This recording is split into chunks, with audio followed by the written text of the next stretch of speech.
Welcome to Resilience and Restoration, the podcast that reminds us that we are a resilient species. We are resilient in our communities, and each of us individually has the opportunity to be restored to wholeness at all times. My name is Greg Powell. I'm the minister at Castlegar United Church in British Columbia, and in these days of COVID-19, staying connected is more important than ever. We are isolating in our homes right now, and having ways to connect one to another is vital. So thank you for tuning in.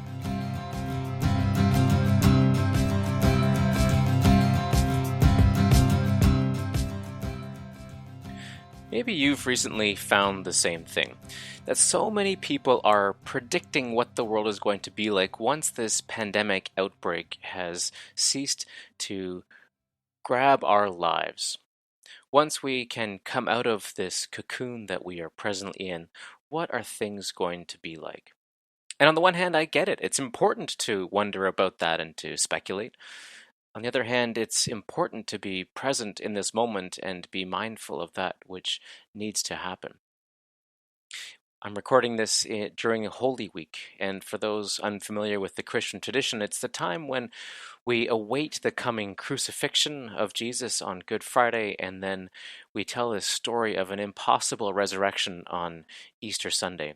And sometimes we rush to get to the Easter story, what it's like after the period in the tomb, without dwelling in the fear and anxiety of Holy Week. And indeed, it's important not to get stuck in the fear and anxiety, but it is important to listen to it. Because after all, it's those intense emotions when the universe, so to speak, or God is speaking to us and inviting us to be in new ways. So I'm going to take some time today to consider what the future would be like. And this isn't so much my version of a prognostication, but rather offering some ways to think about it.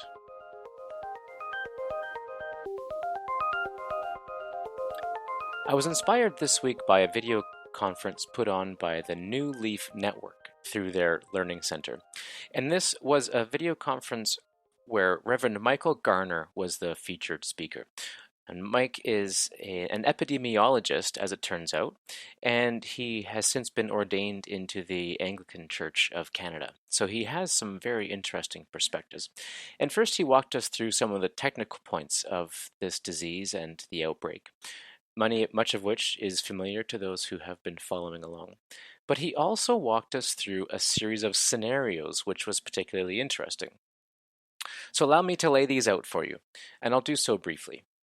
One is the back to normal scenario. Many people say, when this is all over, we'll go back to how things were before and just get on with our lives. That's one possibility, I suppose. Another possibility is where we have this entrenched individualism, in the words of Michael Garner. And this is a sense where we fear each other as carriers of disease for a prolonged period. And to be sure, many people already had this sense of anxiety beforehand. This is what leads to obsessive compulsive disorder or just a general state of anxiety for some people. So it's possible that that entrenched individualism might remain with us beyond this period of the pandemic outbreak. In the third scenario, he called Let's Get Together. There may be this pent-up desire for community and for connection. So quite the opposite of this entrenched individualism. Maybe there's a real sense of community and collectivism that comes out of this. Maybe we'll realize how much we really crave being with one another. The fourth scenario he called Vive la Révolution, which is where we actually make the changes that people were working to make even before this pandemic outbreak, but perhaps taking this as an opportunity. And I think of Naomi Klein's shock doctrine when I think about this scenario. We are presently in a shock. The reset button is presently being depressed. I think back to my childhood of resetting the Nintendo when the game didn't work and how long you could hold that reset button down and what funny things might appear on the TV screen. Well, that reset button is being pressed right now and held down, and none of us knows what's going to come out of it. But it's possible that we can shape what comes out of it. The fifth one, I'm not going to dwell too much on this. He calls it the apocalypse. We can watch Hollywood Hollywood movies that depict what this would look like. I don't really want to go there because I don't want to consider it, but it is a possibility. My attention was also brought in this direction by an article from Convergence US called 10 Ways the Church Will Be Changed by COVID-19. And they lay out, obviously 10 ways in which the church would be different, talking about online church being the same, the rate of church closures might accelerate, giving and all this stuff. And there's some really important points in there, some of which I agree with, some of which I disagree with. The challenge I have with it, though, is the sense that it's beyond our control. The sense that something will happen, we can predict what that will happen, but that we can't shape what will happen. And with these 5 distinct scenarios, I presume that eventually we'll land on some hybrid of some of these. Some things will change forever.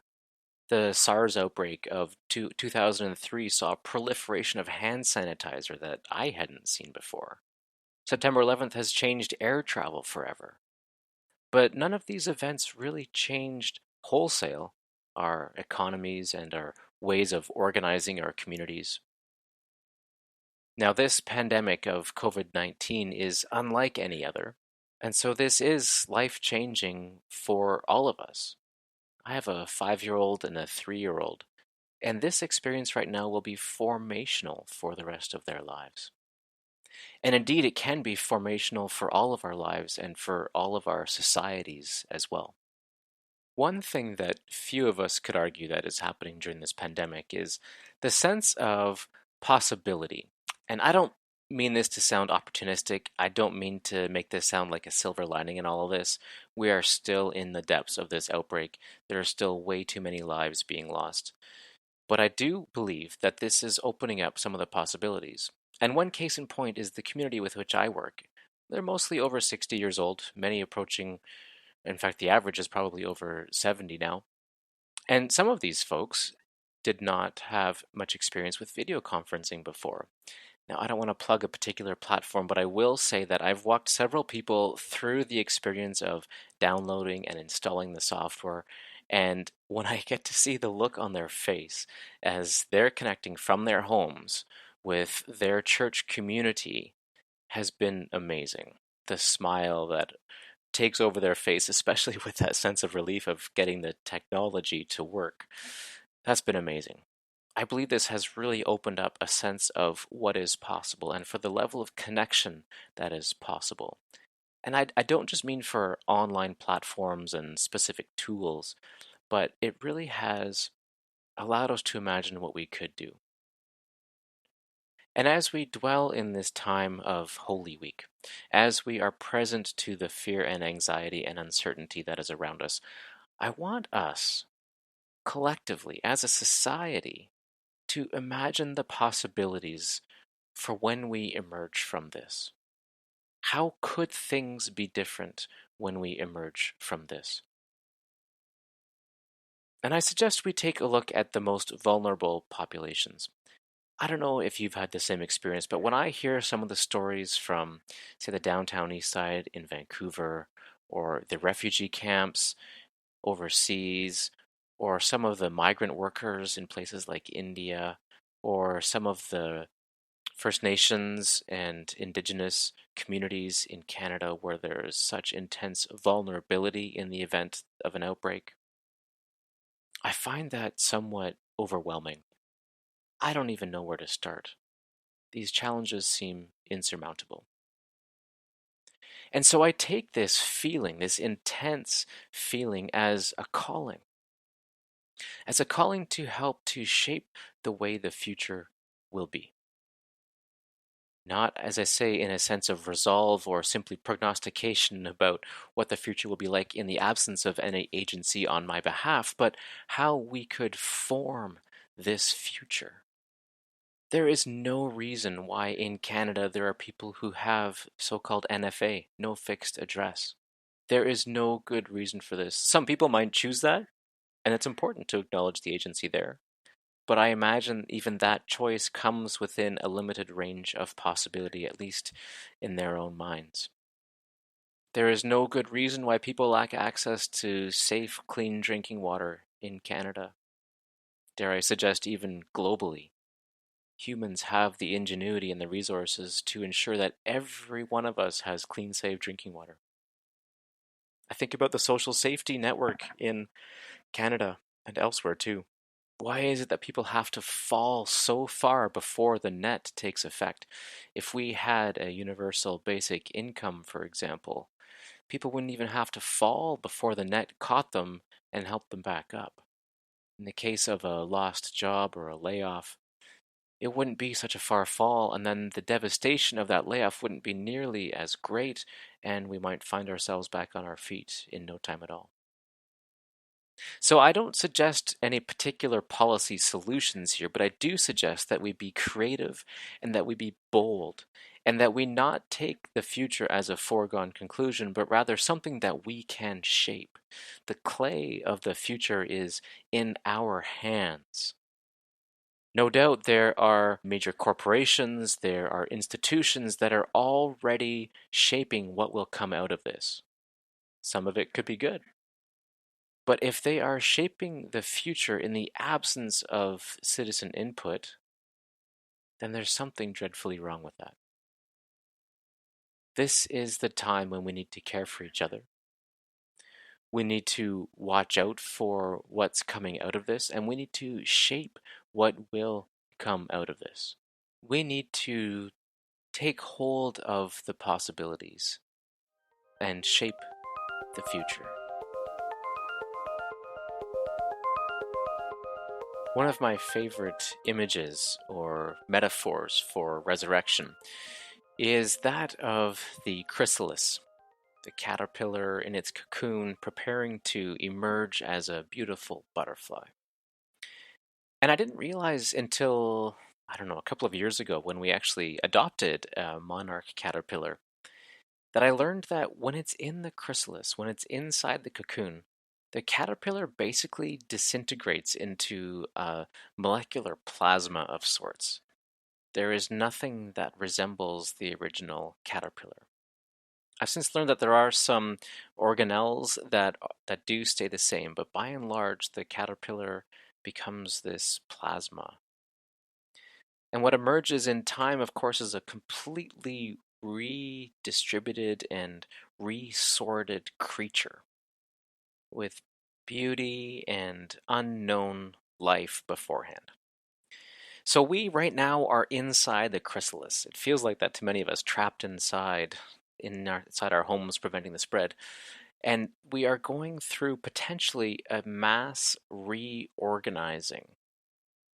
It's possible that what comes out is something beautiful, something that we wouldn't have recognized beforehand as being the very same creature because we're disintegrating into this plasma of sorts that emerges into something totally reorganized and rebeautified. And that's not just luck. In the case of the caterpillar, it's in the DNA. It's set beforehand what it will look like. That's not the case for us. We should be sure that we will emerge from this cocoon at some point, but we should be in control of what that emergence looks like. We need to influence what we can to make sure that the emergence is a beautiful one, that we can fly, that society takes along with it all people. I'm mindful that what someone said to me recently, and this was Reverend Bob Fillier in Prince George, British Columbia, said the old normal wasn't actually that great for a lot of people. The old normal left so many behind. The new normal, whatever that looks like, whatever we formulate it to be, the new normal has to take everybody along. May we all emerge from this with dignity and with beauty and somehow with new life, because we are resilient creatures and we will be restored to oneness. So, in the next few episodes, my intention is to explore several concepts in our re emergence. While we are in the tomb, so to speak, or in the cocoon, while we are isolating in our homes, let's consider how we view the economy. Let's consider how we view children. Let's consider how we view our time. And finally, another thing that I want to consider